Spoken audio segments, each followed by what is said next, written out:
The Mongolian deathworm's native name, Olgoi kokoi, means intestine worm due to its red blood-like color and size, which is the size of an intestine.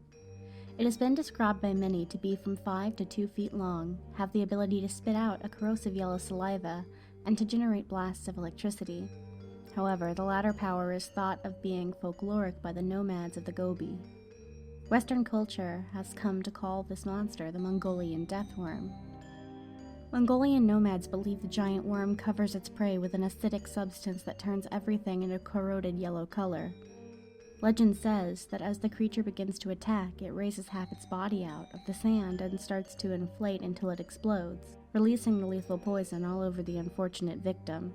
The poison is so venomous that the prey dies instantly. Livestock and humans are supposed to be its main prey. Because Mongolia has been under Soviet control until 1990, very little was known about the deathworm in the West. In recent years, investigators have been able to look for evidence of the creature's existence. Ivan McCary, one of the leading Loch Ness Monster detectives, studied the region and interviewed many Mongolian people about the worm.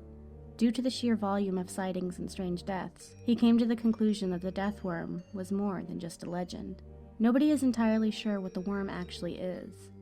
Experts are certain that it's not a real worm, because the Gobi Desert is far too hot an area for an annelid to survive. Some have suggested it might be a skink, but they have little legs and scaly skin, whereas witness accounts specify the worm is limbless and smooth-bodied.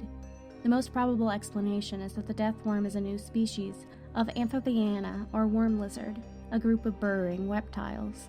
Although the native Mongolian people are convinced of the deathworm's nature, it will take more years of research to satisfy the rest of the world's scientific community. In 2005, an expedition from the Center of Fortean Zoology crossed 1,000 miles of the Gobi to track the deathworm. They concluded it was probably a large, unknown type of worm lizard, and that the powers attributed were apocryphal. The main antagonist in the film Tremors were based upon this cryptid. The creature was also shown on Beast Hunter, Lost Tapes, and Freak Encounters.